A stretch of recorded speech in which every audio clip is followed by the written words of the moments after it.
Good morning. कसे आहात तुम्ही सगळे? आजची रेसिपी आहे कारल्याची चटणी.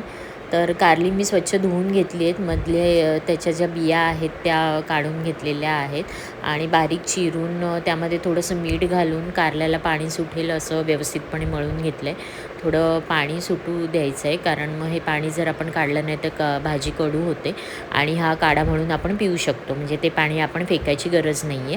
ते पाणी आपण पिऊ शकतो सकाळी उपाशीपोटी. तर फोडणी बघूया. तेल घेतलं आहे. तेलामध्ये जिरं आणि लसूण ठेचून घातलेलं आहे. हिरव्या मिरच्या 2 ते 3 बारीक चिरलेले कांदे घातलेले आहेत आपण आणि कांद्याचा रंग चॉकलेटी रंगावर येईपर्यंत आपल्याला कांदा चांगला परतून घ्यायचा आहे. त्यामुळे भाजीला छान टेस्ट येते. हे बारीक चिरलेले कारले आहेत, हे आपण कांद्यामध्ये परतून घ्यायचे आहेत. 5 ते 7 मिनटामध्ये आपल्याला वाफ द्यायची आहे कारल्याला.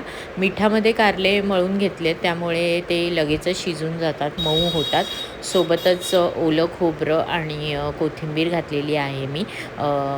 कारले जेव्हा आपण मळतो तेव्हा ते मिठाचा वापर केला आहे, त्यामुळे चवीप्रमाणे आवश्यकतेनुसार नंतर थोडंसं मीठ घालायचं आहे आपल्याला आणि तेलावर चांगली परतून घ्यायची आहेत ही कारली. एक किंचित साखर घालायची आपल्याला टेस्टसाठी आणि व्यवस्थित तेलावर परतून घ्यायची आहे. झाली आपली कारल्याची चटणी रेडी.